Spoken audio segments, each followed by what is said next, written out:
ಇವತ್ತು ನಮ್ಮ ಕಿಚನ್ ಚಾನಲ್ನಲ್ಲಿ ಡಾಬಾಗಳಲ್ಲಿ ಮಾಡುವಂಥ ಮಶ್ರೂಮ್ ಗ್ರೇವಿ ಯಾವ ರೀತಿ ಮಾಡ್ಬೋದು ಅಂತ ನೋಡೋಣ.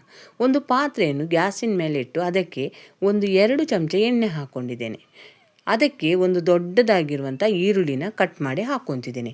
ನಿಮಗೆ ಈ ಗ್ರೇವಿ ಕ್ವಾಂಟಿಟಿ ಜಾಸ್ತಿ ಬೇಕಂದರೆ ನೀವು ಈರುಳ್ಳಿಯನ್ನು ಜಾಸ್ತಿ ಹಾಕ್ಕೋಬೇಕು. ಮತ್ತೊಂದು ಸಣ್ಣ ಪೀಸ್ ಶುಂಠಿ, ಮತ್ತೊಂದು ಗೆಡ್ಡೆ ಬೆಳ್ಳುಳ್ಳಿ ಮತ್ತು 4 ಹಸಿಮೆಣಸಿನ್ಕಾಯನ್ನು ಕೂಡ ಇಲ್ಲಿ ಹಾಕ್ಕೋಬೇಕು. ಜೊತೆಗೇ 4 ಹಸಿಮೆಣಸಿನ್ಕಾಯನ್ನು ಕೂಡ ನಾನು ಇಲ್ಲಿ ಹಾಕ್ಕೊತಿದ್ದೇನೆ. ಮತ್ತು ಪುದೀನ ಸೊಪ್ಪು ಇಷ್ಟಪಡುವವರಿದ್ದರೆ ಪುದೀನ ಸೊಪ್ಪನ್ನು ಹಾಕೋಬೋದು. ನಾನು ಕೊತ್ತಂಬರಿ ಸೊಪ್ಪನ್ನಷ್ಟೇ ಹಾಕ್ಕೊತೇನೆ ಫ್ರೆಂಡ್ಸ್. ಇಲ್ಲಿ ಗ್ರೇವಿಗೆ ಮತ್ತು ಕೊತ್ತಂಬರಿ ಸೊಪ್ಪನ್ನು ಬೇಕಂದ್ರೆ ನೀವು ಜಾಸ್ತಿನೇ ಹಾಕೋಬೋದು. ಅದರ ಜೊತೆಗೇ 2 ಚಕ್ಕೆ ಮತ್ತು 2 ಲವಂಗನೂ ಹಾಕ್ಕೊತೇನೆ ಫ್ರೆಂಡ್ಸ್ ನಾನು. ಫ್ರೆಂಡ್ಸ್, ಯಾರಾದರೂ ನಮ್ಮ ಕಿಚನ್ ಚಾನಲನ್ನು ಹೊಸದಾಗಿ ನೋಡಿದರೆ ಈ ಚಾನಲನ್ನು ಸಬ್ಸ್ಕ್ರೈಬ್ ಮಾಡ್ಕೊಳ್ಳಿ.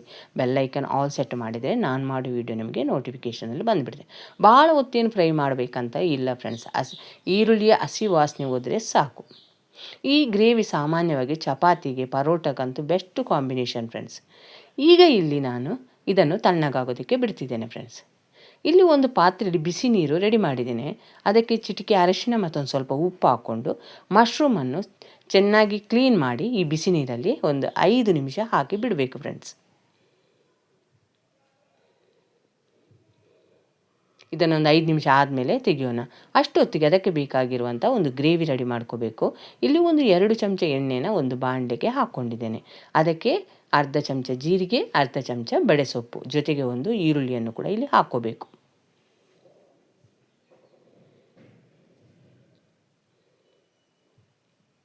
ಈರುಳ್ಳಿಯನ್ನು ಹಾಕ್ಕೊಂಡ್ಮೇಲೆ ನಾವು ಒಂದು ಸ್ವಲ್ಪ ಎಣ್ಣೆಯಲ್ಲಿ ಫ್ರೈ ಮಾಡ್ಕೋಬೇಕು ಫ್ರೆಂಡ್ಸ್.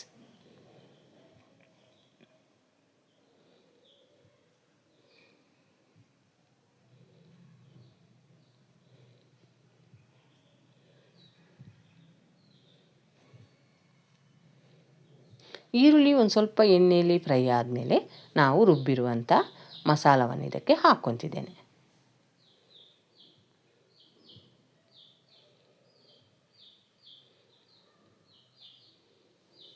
ಆ ಮಸಾಲವನ್ನು ಒಂದು ಸಲ ಎಣ್ಣೆಯಲ್ಲಿ ಫ್ರೈ ಮಾಡ್ಕೊಳ್ಳೋಣ. ಈಗ ಒಂದು ಅರ್ಧ ಚಮಚದಷ್ಟು ಅವಿಜ ಮತ್ತು ಜೀರಿಗೆ ಪುಡಿ ಕೂಡ ಇಲ್ಲಿ ಹಾಕ್ಕೋಬೇಕು. ಮತ್ತು ನೀವು ಖಾರಕ್ಕೆ ನೋಡಿಕೊಂಡು ಅಚ್ಚಕಾರದ ಪುಡಿನ ಸೇರಿಸ್ಕೋಬೇಕು ಫ್ರೆಂಡ್ಸ್. ನಾನೊಂದು 2 ಟೇಬಲ್ ಸ್ಪೂನ್ ಅಷ್ಟೇ ಅಚ್ಚಕಾರದ ಪುಡಿನ ಸೇರಿಸ್ಕೊತೇನೆ.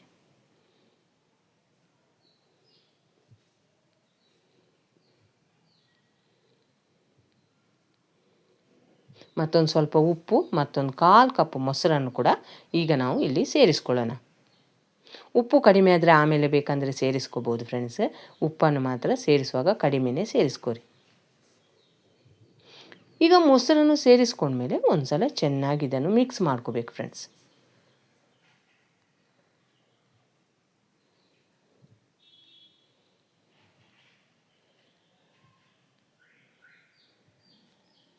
ಮಸಾಲ ಎಣ್ಣೆಯಲ್ಲಿ ಒಂದು ಸಲ ಚೆನ್ನಾಗಿ ಮಿಕ್ಸ್ ಆಗಬೇಕು.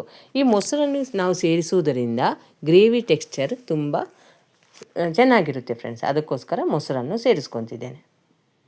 ಈಗ ಇದಕ್ಕೆ ಒಂದು 5 ನಿಮಿಷ ಆದಮೇಲೆ ಮಶ್ರೂಮನ್ನು ಹಾಕ್ಕೊತಿದ್ದೇನೆ ಫ್ರೆಂಡ್ಸ್. ಈ ಮಶ್ರೂಮನ್ನು ಹಾಕ್ಕೊಂಡ್ಮೇಲೆ ಒಂದು ಅರ್ಧ ಗ್ಲಾಸ್ ನೀರನ್ನು ಹಾಕ್ಕೋಬೇಕು. ಯಾಕಂದರೆ ಮಶ್ರೂಮ್ ಗ್ರೇವಿಯಲ್ಲಿ ಚೆನ್ನಾಗಿ ಬೇಯಬೇಕು ಫ್ರೆಂಡ್ಸ್.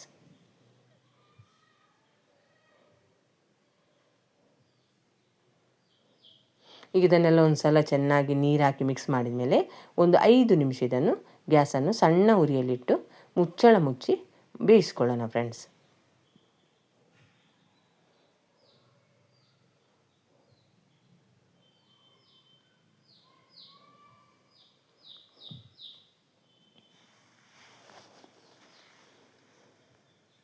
ಒಂದು 5 ನಿಮಿಷ ಆದಮೇಲೆ ಇದಕ್ಕೆ ಮುಚ್ಚಳ ತೆಗೆದು ಉಪ್ಪು ಖಾರ ಏನೇ ಕಡಿಮೆ ಆಗಿದ್ದರೂ ನೀವು ಇಲ್ಲಿ ಸೇರಿಸ್ಕೋಬೋದು ಫ್ರೆಂಡ್ಸ್. ನಾನು ಉಪ್ಪು ಎಲ್ಲ ಕರೆಕ್ಟಾಗಿದೆ, ಅದರಿಂದ ಏನನ್ನು ಸೇರಿಸ್ಕೊತಿಲ್ಲ. ಈಗ ಮುಚ್ಚಳ ಮುಚ್ಚಿ ಇನ್ನೂ ಒಂದು 5 ನಿಮಿಷ ಬಿಟ್ಟುಬಿಡೋಣ. ಯಾಕಂದರೆ ಗ್ರೇವಿ ಟೆಕ್ಸ್ಚರ್ ಇನ್ನೂ ರೆಡಿ ಆಗಬೇಕು ಫ್ರೆಂಡ್ಸ್. ಅದಕ್ಕೋಸ್ಕರ ಒಂದು 5 ನಿಮಿಷ ಇದನ್ನು ಮುಚ್ಚಳ ಮುಚ್ಚಿ ಮತ್ತು ಕುದಿಸ್ಕೋಬೇಕು. ಈಗ ಒಂದು 5 ನಿಮಿಷ ಆದಮೇಲೆ ನಿಮಗೆ ತೆಗೆದು ತೋರಿಸ್ತಿದೆ. ಗ್ರೇವಿನೂ ಒಂದು ಸ್ವಲ್ಪ ಗಟ್ಟಿಯಾಗಿದೆ. ತಣ್ಣಗಾದಮೇಲೆ ಇನ್ನೂ ಗ್ರೇವಿ ಗಟ್ಟಿಯಾಗಿಬಿಡುತ್ತೆ ಫ್ರೆಂಡ್ಸ್. ನೋಡಿದಿರಲ್ಲ ಮಶ್ರೂಮ್ ಗ್ರೇವಿ ಯಾವ ರೀತಿ ಈಸಿ ಮೆಥಡಲ್ಲಿ ಮಾಡಿದೆ ಅಂತ. ಕೊನೆಯಲ್ಲಿ ಒಂದು ಸ್ವಲ್ಪ ಕೊತ್ತಂಬರಿ ಸೊಪ್ಪನ್ನು ಮೇಲೆ ಹಾಕ್ಕೊಂಡ್ರೆ ಸಾಕು. ಈ ವಿಡಿಯೋವನ್ನು ನೀವು ನೋಡಿದ್ದಕ್ಕೆ ನಿಮಗೆ ತುಂಬ ಧನ್ಯವಾದಗಳು.